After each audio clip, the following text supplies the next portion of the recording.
So let's talk about it, man. WrestleMania weekend for night one. The matches, I believe, are night one. Let's start things off. We got Gunther versus Jey Uso for the World Heavyweight Championship.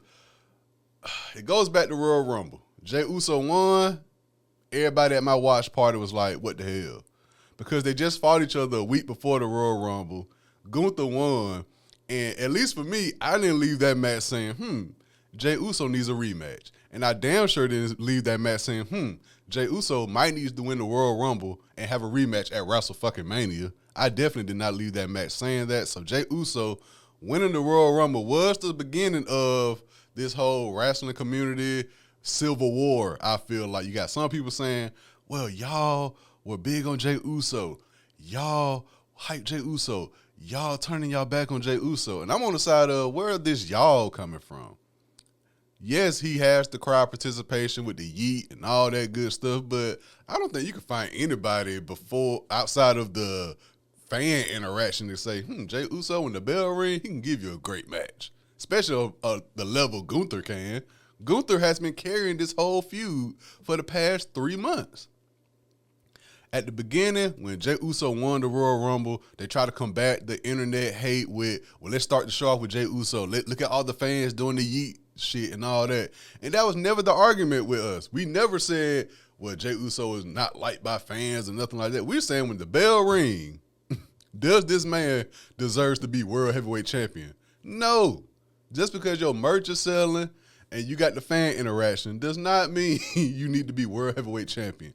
Especially beating Gunther, who's the thoroughbred. Since Gunther came in the company, he's been booked strong.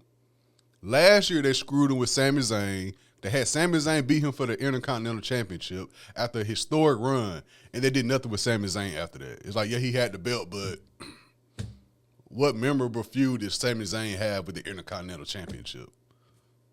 That's my whole thing. If you want Jey Uso to win, and if Jey Uso does win, what plans are they going to have for him as World Heavyweight Champion to make me want to tune in week after week? They screwing Gunther now. They even do nothing with Gunther as World Heavyweight Champion.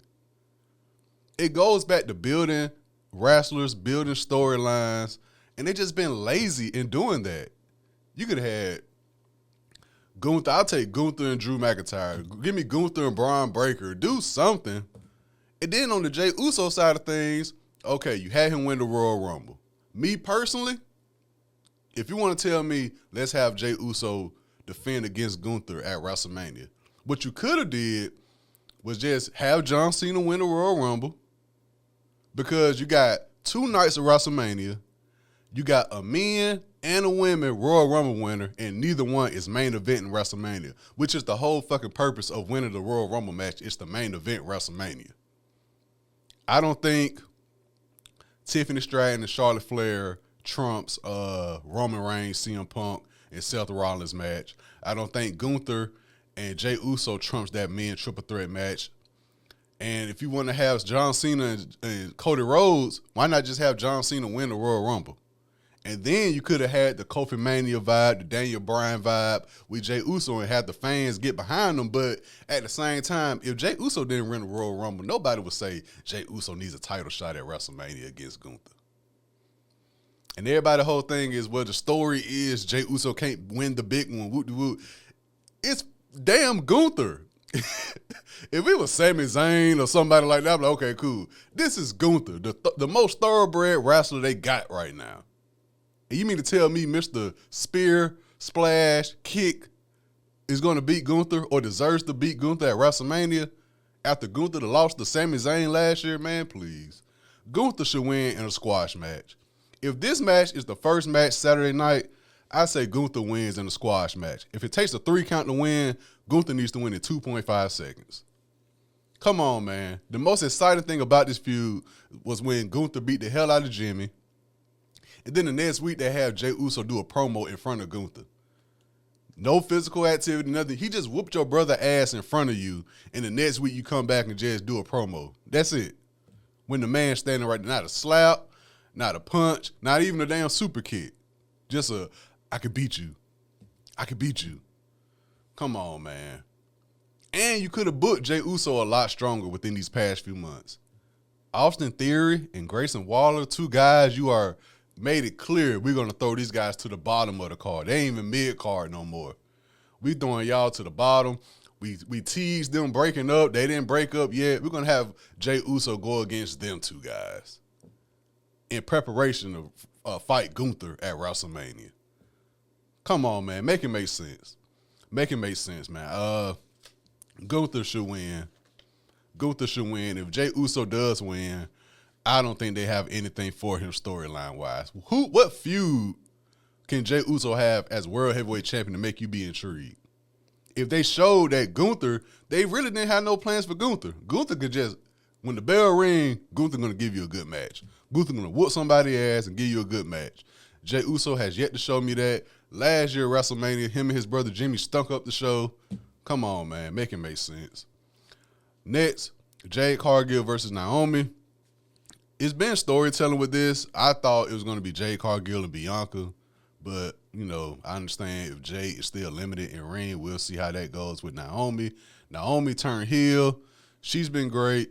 Jade has been great as well, but it just, for WrestleMania, I appreciate it, you know, two black women. I appreciate it, but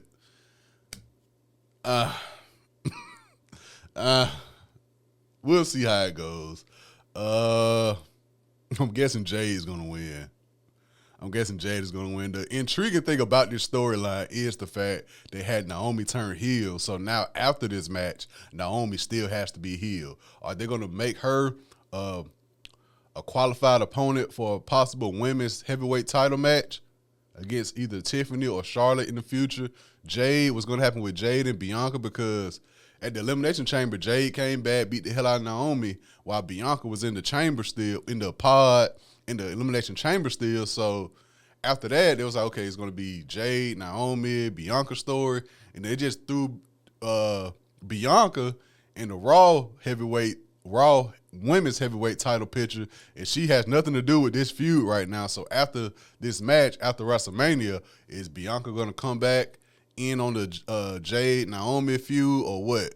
That's what I'm really intrigued with. Are they going to bring Bianca back in the mix? Because, I mean, they all was partners and they all was friends to start with, but Bianca basically said, hey, that's none of my business right now. I got a title match to prepare for. So we'll see how it goes, but Jade versus Naomi, I'm going to go with Jade Cargill. Next up, we got the Raw Tag Team titles. War Raiders going up against the New Day. Of course, the story being the New Day with this heel turn. But even that heel turn, when you've been goofy for so long, it's hard for me to kind of take you serious as a heel. They're doing the best they can. Kofi and Xavier, they're doing the best they can, but when you've been talking about, you know, blowing the trumpets and throwing out pancakes for so long, and then they had the whole thing was, like I talked about numerous times, we thought one was going to turn heel on the other one. They had this whole situation going on behind the scenes, so they just turned both of them heel. I'm guessing New Day is going to win. They haven't done much with War Raiders. I'm guessing New Day is going to win. Possibly lead up to a New Day Usos match again, maybe in the future. Who knows? But, yeah, this could have happened the night after WrestleMania on Raw, in my opinion. That's why I was surprised to see this. Of course, we had the news of Kevin Owens being injured. So Randy Orton, Kevin Owens probably off the card. So I'm sure they needed, you know, okay, let's put in this tag team match. And they also got the tag team, the women's tag team with Liv and Raquel as well they added. But this War Raiders New Day match could have easily just been saved for the Raw after WrestleMania or maybe the Raw before WrestleMania. I don't think this is really a WrestleMania match, in my opinion. So, but I'm going to go with New Day. You know, I'm going to go with New Day. Next up, we got Rey Mysterio going up against El Grande Americano, a.k.a. Chad Gable. And this is a total slap in the face to Chad Gable, in my opinion. I see a lot of people making jokes about this, like, okay, we know it's Chad Gable. But this is damn near Shorty G level type of shit to me. You know what I'm saying? Because the whole thing was, and I want to go back on my word, because the whole thing was, you know, Penta came in, Chad Gable couldn't beat Penta and all that, so he went off to Mexico or somewhere to find somebody to help him with beating luchadors and all that good stuff. But I tweeted, when Ray Phoenix was announced to be on SmackDown, Penta's brother, I tweeted, don't do the obvious. Don't have Ray Phoenix come on Raw and have him team with Penta, Lucha Bros. We understand that's what everybody waiting to see, but put the writers to work. Obviously, with this WrestleMania build, the writers need some damn challenges because they just going with whatever stick at this point. Don't have Ray Phoenix linked with Penta so quick and woot. But if you're going to tell me you're going to do this to Chad Gable, you could have had Ray Phoenix sign in the cut and then have Chad Gable be like, oh, this who been teaching me how to beat luchadors, Penta's brother, Ray Phoenix. Because now it's not even Chad Gable and Penta no more. They got him with Rey Mysterio. And I think they just show love to Rey Mysterio. Hey, we can't have the legend Rey Mysterio not on WrestleMania. So let's throw him with El Grande Americano, who could have just been Chad damn Gable. Why can't he just be Chad Gable? Man, they really been messing up lately. This whole Gulf of America thing, go back to the political side of things. It's like, bro, what are y'all doing? What type of shit is this? It's Chad Gable. The guys, what's the guy's name? The Creed brothers. I thought they were going to win the tag titles. It's like, what are you doing with this stable? You got the woman, she competing for the women's intercontinental championship. She didn't win that. It's like, bro, what are y'all doing? Y'all got a chance to pick up on people's momentum. You messed up LA Knight already, which is the next match. So for Rey Mysterio versus El Grande Americano, give it to damn Chad Gable. Let him take the mask off and beat Chad Gable again, man. This is ridiculous. This is Shorty G type of embarrassment, in my opinion. So have Chad Gable win this match. All love the Rey Mysterio. I'm sure he's confused as well with this storyline and all that, but come on, dog. Come on. Like I say, man, I can care less who wins or loses in these WrestleMania matches. I'm just so confused heading into this weekend, y'all. It don't make no sense. It really don't make no sense. And like I said, going to the next match, LA Knight versus Jacob Fatu. If Jacob Fatu does not win this match, I'm definitely not watching wrestling for the foreseeable future. LA Knight, you had a chance to capitalize on his momentum years ago with the Money in the Bank situation. He didn't win that. You still put the U.S. title on him. I think this is his second time with the U.S. title, if I'm not mistaken. But that LA Knight spark is definitely not what it was a year ago, year and a half ago, in my opinion. It definitely doesn't hit the same. And now you got him going up against Jacob Fatu, who I really enjoy, who just one of the realest people in the company right now. Give it to Jacob Fatu. I don't know what's going on with Jacob Fatu, Solo. That I haven't watched SmackDown in a minute. I'm not sure what's going on with them. But give it to Jacob Fatu simply because it's Jacob Fatu. Who else going to give it to at the moment? Give it to Jacob Fatu, man. Tiffany Stratton go up against Charlotte Flair. This is a battle of the generations. And I see a lot of people really bashing this storyline. I haven't watched SmackDown in a while. I heard about the promo with the you're 0-3 in marriages. I saw a clip. Charlotte Flair attached Tiffany Stratton in the parking lot. And from what I'm seeing from the fans online, they're saying like, dang, they really trying their hardest to make us care about this match. Because going back to Royal Rumble, you had Jey Uso win. That started a civil war with the wrestling community. And you had Charlotte Flair win, who when it happened, I said, I mean, in terms of SmackDown, they really don't have another woman in contention. I think you got Bayley? I think Bayley's on SmackDown. I think you got Bayley, Charlotte, Tiffany, and Nia Jax. They're like the only women that I could see in the picture. So that's why I say with Naomi, make her heel, put her in contention because there's no other women. And a lot of wrestling fans don't really care for Charlotte Flair because she was given that, nepotism, if you want to say. She's Ric Flair's daughter. Anytime she leaves and comes back, she's instantly put in championship title matches. But her work speaks for itself. I mean, when that bell rings, Charlotte Flair is one of one. Tiffany Stratton is the next generation, so I understand it. But the wrestling community, man, one day we feel like this, next day we feel like that. But in terms of storytelling and build, you got to make it work. Like I said, you got about two, really since the Royal Rumble, and they both, Jay and Charlotte Flair, both picked their opponent like 2 weeks after the Royal Rumble. So now you got like 2.5 months to build this story. And, of course, it's going to get to the point where fans are like, oh, we're getting tired of seeing this. But, I mean, that's the place you put yourself in when you got a stretch of no PLEs and you got to build WrestleMania. You put yourself in the bind. So you got Tiffany versus Charlotte Flair. I think it's going to be a great match. I do think it's going to be a great match. It's kind of hard to go against Charlotte at WrestleMania. If they have Tiffany win, that's a big look for her, but I got to go with Charlotte Flair, man. I got to go with Charlotte. I mean, I don't know what they're going to do with the women's division on SmackDown, so I think for the time being, let's just play it safe and give it to Charlotte. I think it's about her, 14th, 15th women's championship probably, so I say give it to Charlotte Flair. And what seems to be the main event for night one, we got the men's triple threat, Seth Rollins versus Roman Reigns versus CM Punk. Easily the only storyline they seem to be putting some type of effort into telling. Easily, in my opinion. I think this is the WrestleMania main event of the weekend, in my opinion. You know what I'm saying? I hear people saying about Cody Rhodes and John Cena, but I mean, they just been doing promos, man. They just been doing promos. In terms of this storyline, Seth, Roman, going back to last year WrestleMania, Seth Rollins, CM Punk, the planned match for last year WrestleMania, the hatred they got between each other, the history, Roman Reigns and Seth Rollins got, the Paul Heyman factor with CM Punk and Roman Reigns. The story speaks for itself.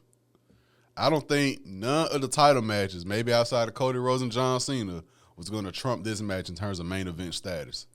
This seems to be the only match they really put effort in storyline-wise. It's a lot to keep up with, and it's a lot that can happen in this match because you got the CM Punk favor for Paul Heyman. He's going to be accompanying CM Punk to the ring, and it's going to be a lot. And, it can get kind of tricky with this one. If it was a match I care about, it would be this one. It would be this one. But at the same time, I don't think the winner or loser really matters much. You know what I'm saying? I do want to see a Roman Reigns, Seth Rollins match again, though. I would like to see that once again. I'm a Roman Reigns guy. It would be crazy to have him lose 2 straight WrestleMania matches, though. I rock with CM Punk. I rock with Seth Rollins. The Paul Heyman factor does play a role in the winner of this match, I do feel. This can go either way. The way the company is going right now, with Roman Reigns being the 2K cover athlete, I'm going to go with Roman Reigns. I'm going to go with Roman Reigns simply because he's on the cover of the new video game. And that's the direction this company seems to be going. Hey, we need to look at the sponsors. We need to look at everybody we in business with. And we need to go with whoever they want us to go with. So I'm going to go with Roman Reigns some way, somehow. But I don't think this feud is over. I think eventually we will get another Seth Rollins Roman Reigns match. I won't be mad at a CM Punk Roman Reigns match. I won't be mad at that, but I'm gonna go with Roman Reigns simply because he's on the cover of 2K. That's just how I feel about this WrestleMania, man. I'm gonna be honest with y'all. So, night one, my predictions: Gunther versus Jey Uso World Heavyweight Championship match. I'm going with Gunther in a squash match. Jade Cargill versus Naomi. I'm going with Jade Cargill. War Raiders versus New Day for the Raw Tag Team titles. I'm going with the New Day. Rey Mysterio versus El Grande Americano, a.k.a. Chad Gable. I'm going with Chad Gable. Please make it make sense. LA Knight versus Jacob Fatu for the U.S. title. I'm going with Jacob Fatu. Tiffany Stratton versus Charlotte Flair for the SmackDown Women's title. I'm going with Charlotte Flair. And for the triple threat match, Seth Rollins versus Roman Reigns versus CM Punk, I'm going with Roman Reigns. Now let's talk about night 2 of WrestleMania. First off, we got the women's tag team title match, Liv Morgan and Raquel Rodriguez going up against Bayley and Lyra Valkyria. I think this is easily the replacement match for the Randy Orton-Kevin Owens match being called off because of Kevin Owens' injury. And a lot of fans were kind of bummed because, one, that would have been a great match. They got, a story going on with them two. But at the same time, it's like, damn, Randy Orton doesn't have a WrestleMania match. And a lot of fans were saying, last minute, why not put him as the special guest referee for the John Cena-Cody Rhodes match? Because that's a lot of storytelling with Cena and Randy Orton and, of course, Cody Rhodes and Randy Orton. And that could possibly lead to another Randy Orton-John Cena match or we finally get the Cody Rhodes Randy Orton match. But who knows? I did think for a minute when Randy Orton RKO'd Nick Aldis that Nick Aldis would put himself in the match with Randy Orton, because if you haven't already, check out, I want to say it was the first All In before AEW came about. It was Nick Aldis and Cody Rhodes, if I'm not mistaken. That was a great match. And Nick Aldis, of course he wears his suit, but he does seem to be still in shape just in case he needs to get in the ring. So I thought this would be a perfect time for that, but who knows? Maybe this week they make it official. Who knows? But I doubt it. But going back to this tag team title match, it's little story involved with this. So I'm just going to say Liv Morgan and Raquel Rodriguez will win. But it would be dope to have Lyra Valkyria, who's the Intercontinental champ, to also have the women's tag team title. That would be a cool two-belt situation. And now that I look at it, is Chelsea Green the only champion without a match on WrestleMania? Let me see. Gunther. Oh, the SmackDown tag team. But I think the SmackDown tag team titles are the night before WrestleMania, if I'm not mistaken, with Street Profits and Motor City Machine Guns. But, yeah, I think them and Chelsea Green are the only two champions not on the WrestleMania card. I mean, hey, like I said before, man, they just throwing shit at the wall to see what stick. But, yeah, I'm going to go with Liv Morgan and Raquel Rodriguez to retain in that match. Damian Priest and Drew McIntyre. Talk about a failed attempt, man. The story is right there. The story is right there. Last year at WrestleMania, Damian Priest beat Seth Rollins. Not Damian Priest. Drew McIntyre beat Seth Rollins. Of course, finally, Drew McIntyre got his moment in front of the crowd at WrestleMania, winning the belt. He showboated a little bit too much in front of CM Punk, which led to Damian Priest cashing in on him. That's the story. I mean, last year, that's a great story, but it goes back to what I say, man, about Damian Priest. It just doesn't click for me, dog. Like, I don't know if it's the outfits. I don't know if it's his hair. I don't know what it is about Damian Priest, but it just doesn't click with me, man. I don't know. I don't know if he's being held higher than I think he should be held in, like, the heavyweight division. I'm not sure what it is, man, but it just doesn't click with me like I think it's supposed to. You know what I'm saying? I'm a big fan of Drew McIntyre.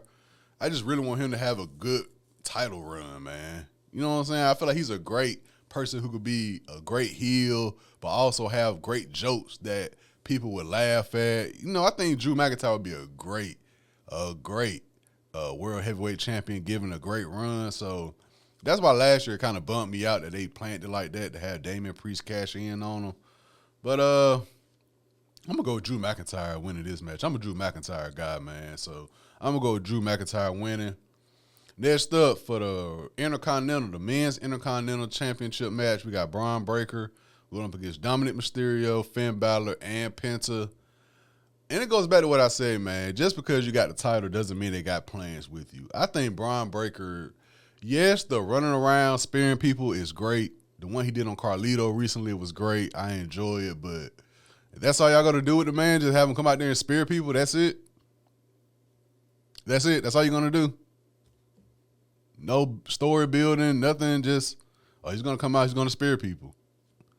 I guess. Dominic, man, he's not there yet, man. I understand it. He come out, people boo him. I get it. He's not there yet. Penta, I love Penta. Not yet. Finn Balor should win this match, man. Finn Balor should win this match. Wrestling fans have been calling for Finn Balor to have some type of great run with a belt. Let Finn Balor win this match, man. A lot of people think Dominic is going to win. It's not time yet, man. It's not time. I won't be mad at Penta. I won't be mad at it, but I want to see Finn Balor get this champ, man. If you can't put him in the World Heavyweight Championship match, man, let him get an Intercontinental title. Let him get an Intercontinental title. Then, if you want to, let the feud with him and Dominic transpire. It's been teasing of this new member of Judgment Day or all that good stuff. Then build that story. That's what I want to see.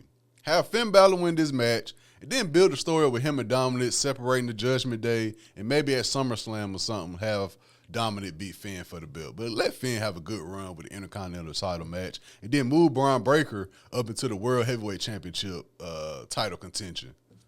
That's what I say, dude. But none of this matters in terms of wins and losses this weekend if they don't have plans for these people, man. If they don't have plans for people, it doesn't matter who gets the belt or who doesn't get the belt. What I would like to see happen, Finn Balor win, build that story with him and Dominic throughout the summer, and also have Braun Breaker in the World Heavyweight Championship match and figure out what to do with Penta. You can figure something out with Penta. Next up, we got AJ Styles versus Logan Paul. I would love to have a time machine give me 2004 to 2006 AJ Styles going up against Logan Paul. That would be a hell of a match. I think it's going to be a hell of a match even with AJ Styles being up in age. Logan Paul has just showed whether you like him or you don't. When that bell ring, he's going to be committed to doing his job. I would like to see AJ Styles win because I'm a huge AJ Styles fan, been a huge AJ Styles fan for about 20 years now. So I say have AJ Styles win. I really say have AJ Styles win, but I won't be mad at Logan Paul winning, but give it to AJ, man. Give it to AJ. I would love for this Mania, and it might be just me being too much of a wrestling fan or me thinking too deep. I would love for this WrestleMania to be different in terms of the quote-unquote Triple H guys winning. I've been saying it for a minute now.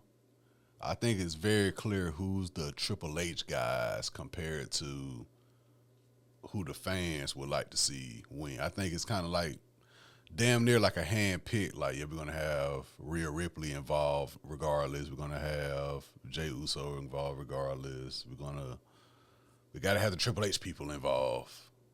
I don't know if it's just me thinking too deep, but I do feel like it's a hierarchy in terms of who people are handpicked to. You know, we know how the business go, man. But I want to see AJ Styles beat Logan Paul. Next up for the Raw Women's Heavyweight title match, we got Io Sky versus Rhea Ripley versus Bianca Belair. I think a lot of people, when Bianca won the Elimination Chamber match, I think a lot of people kind of had it set it's going to be Rhea versus Bianca. Then they had Io beat Rhea for the belt. So I'm still like, okay, cool. Io versus Bianca, that's going to be a great match. But then they kind of forced Rhea into it. People was calling like from the WrestleMania 20 triple threat match. It's like, I understand it, but at the same time, Io and Bianca got a great point. It's like y'all kind of forced Rhea into this match. Like she lost. It was a disqualified match when Bianca was the referee. Not just because she was being petty. It's like it was a DQ on Rhea part. It's like she got DQ'd. Like it wasn't like no just so happened she got DQ'd. It's like no, Bianca had every right to disqualify Rhea in that match. So it should have just been Io versus Bianca. But you got to have Rhea. You got to have one of the top women involved. You got to have her in WrestleMania, nonetheless, in the World Championship match. So she kind of forced her way into it. And it's like a lot of fans are like, hey, we got to call a spade a spade. It's like there's kind of some favoritism going on with that. So if you're going to do that, why not just have Rhea beat Io those weeks ago and just have Rhea versus Bianca? I don't know, man. I don't know. But Io is in that bracket with them as well as one of the top women. So it's like, I guess they're thinking we can't have one of the top women not in the women's championship match. So it was just very tricky how they did that play. And they didn't make it no secret or nothing. They showed favoritism to Rhea Ripley, putting her in this match. Because she lost against Io. Then she got disqualified in the match with Bianca with special guest referee on her own accord. It ain't like Bianca was being petty. So, yeah, I don't know, man. And then what make it even crazier is like I say, after this match, is Bianca going back to be involved with the Naomi and Jade Cargill storyline or what? Rhea Ripley, that would be stupid favoritism to have her win. That would be stupid favoritism to have Rhea Ripley win this match after all those hurdles y'all had going leading up to this match and like just forcing her into it. That would be crazy. Io Sky, I think she deserves a good run because she's the odd person out of this match. That's another thing with this match. Io, the champion, is the odd person out. I don't know, man. I say Bianca. Ain't Bianca like undefeated right now at WrestleMania or something? I say give it to Bianca and figure it out afterwards. This WrestleMania is going to be very interesting to watch. It's going to be very intriguing to sit back and just see how do they plan on doing this. And then after WrestleMania, what else is going to happen? I'm very intrigued. And, of course, the main event, undisputed title match, we got Cody Rhodes going up against John Cena. Now, goes back to what I said about Jey Uso. Could have had Cena just win the Royal Rumble, and we had this match. Now, I did love the heel turn at Elimination Chamber. I did. That was one of the shocking moments of wrestling that I can remember. It was very shocking. I was like, whoa. But for some of us, like, yeah, it was a heel turn, but it's like, damn, finally. At the same time, it's like, yeah, it was a heel turn, but, and I was thinking, it's like, damn, there's a lot of generations involved with this because it's some kids who only know Cena for being the bright colored, salute, all that, John Cena. And there's some of us who remember the white rapper heel John Cena. Even though I was like, that heel turn at Elimination Chamber, that wasn't like a white rapper heel turn. But afterwards, you got the promos. You got the promos, and you got Cena coming out saying, y'all booed me when I was the good guy, and I did everything right. Y'all booed me, whoop-de-whoop. In my mind, I'm thinking, yeah, you were booed, but it was because you was kind of forced on us because Vince McMahon and Cody Rhodes spoke on that. It was like, they chose me when the people in the back chose you. And in my thought, I was like, Cody, wait a minute now, because when Cody Rhodes left AEW and he came to WWE to face Seth Rollins in that WrestleMania match, I knew then, I said it numerous times, you can run the tape back. When Cody Rhodes jumped ship after leaving AEW, I said Cody Rhodes didn't jump ship and just be like, yeah, I'm on the roster. He negotiated something. And like I said, if he didn't have that torn pec, he was probably going to beat Roman Reigns probably at that SummerSlam or something. But they just had to make it work the way, okay, he got the torn pec, he come back at Royal Rumble. Of course, a lot of people thought he was going to win at WrestleMania 39, but they had to go up until WrestleMania 40 and all that good stuff. I don't think Cody Rhodes came back and the fans' support of him had them think, oh, let's put him in the title position. No, he came back and he negotiated what he's coming back for. He got the torn pec because normally, not normally, but what happened was when he had that torn pec and he left, by the time Royal Rumble came back, it was Sami Zayn and Roman Reigns. The fans was like, hey, I mean, this Sami Zayn story kind of crazy. I don't know we need, Cody Rhodes involved with Roman Reigns for WrestleMania. This Sami Zayn Roman Reigns story kind of good. But we know what happened. So I don't think Cody Rhodes just came back and the fan support got him in the title position. I think he negotiated that. So it's kind of similar to John Cena, to where Cena was just like, you beat the Nexus by yourself and you beating up Umaga, and it was just like, damn, this dude go ever lose? And you had CM Punk had to come out and do the pipe bomb and all that good stuff, and The Miz and The Rock, and it was like a whole bunch of stuff Cena had to do to start losing at WrestleMania and all that good stuff. But the promos could have been a little bit stronger, in my opinion. Cena coming back after the heel turn with the same song and the same outfits and all that, it did kind of put a damper on it for a minute. What I would like to happen, instead of coming back with the red and just have all black with no graphics on the shirt, just black hat, black shirt, black shorts, black shoes. I would have liked that better off than the same music. And if you want to be real, just come out with no music and just walk down the aisle and with all black on. That would have been fine. But we're in a situation where you've seen one John Cena match, you've seen them all. You've seen one Cody Rhodes match, you've seen them all. And after last year booking, I don't know, The Rock hasn't been seen, Travis Scott hasn't been seen. People are wanting that Rock and Stone Cold moment because Stone Cold and Bret Hart match is in the Hall of Fame, and I'll be honest. All due respect to the Hall of Fame, but just to see how they're doing the Hall of Fame this year can tell you it's kind of like what's going on behind the scenes is kind of everywhere at this point. But a lot of people are itching for that Rock Stone Cold moment. We thought we were going to get it last year, but it was The Undertaker. Cool, but that glass break and The Rock and Stone Cold are face-to-face, that's a little bit different than The Undertaker. All due respect to The Undertaker, but Rock Stone Cold, that would be a moment. So we'll see how it goes. I say give it to John Cena because this is his last year, and I think, like I said before, that's the only storyline I'm really intrigued to see. Because this is like the first time we get to really see a wrestler go off on their own accord, I feel like. You know what I'm saying? It's like, okay, y'all, this is my last year. We're going to do this heel turn. We're going to do this. We're going to do that. Like, just give John Cena a great year. Not to say he got to have the belt all the way up until his last match of the year, but make it make sense. And let it start now. Cody Rhodes been a champ for over a year now. Had some cool matches, but none of which I'll be like, you know. I think the most memorable moment of Cody Rhodes' title run, the match he had with Kevin Owens, I think Elimination Chamber, that was cool. And when him and AJ Styles fought, when the crowd, the France crowd, was going crazy for AJ Styles, that's the one thing I remember about that match, when they were chanting for AJ Styles. He's phenomenal. And they're like the only two things I really remember from Cody Rhodes' title reign. Like, I understand it. Like, he got the belt. He's the new John Cena. I understand it, but have John Cena win this match. So, night 2, WrestleMania, my predictions. Women's tag team titles, Liv Morgan, Raquel Rodriguez going up against Bayley and Lyra. I say give it to Liv and Raquel.